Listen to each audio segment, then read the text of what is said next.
The importance of the orthopedic surgeons doing the pitcher-catcher exams has to do with how important each one of those arms are. You hear $1 million arms, that's very important. So they want that $1 million arm scrutinized. Orthopedic surgeons, we see them when they're bad, we know when it's good. So we're going to look at their shoulders to make sure they don't have a labral tear or rotator cuff problems, at their elbow to make sure they don't need a Tommy John, or if they've had a Tommy John, they're doing well.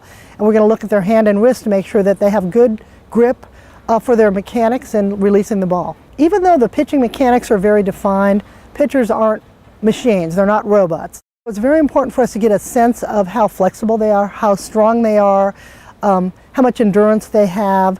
So what's important for us is to know what they have now, so what the coaches can work on. So there's things that the trainers can work on, like their flexibility, and there's things that the coaches can work on, like their mechanics. And so if we get that snapshot at the beginning, it helps us to develop a plan for them.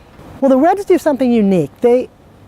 Fairly unique in baseball. They invite all their minor league doctors, the medical teams, to send a representative. Usually it's an orthopedic surgeon and a primary care doctor. What that gives us an opportunity to know is to know all the other physicians. And as we're doing our physicals in a big group, we have the opportunities to ask each other for expertise in their area. Every time I do a physical exam with other group of doctors and athletic trainers and physical therapists, I learn something else. It's really helpful for the physical exams that we do at Andrews. And what I have to say is, we do on a much bigger scale what they do in pro ball, and we do it very well.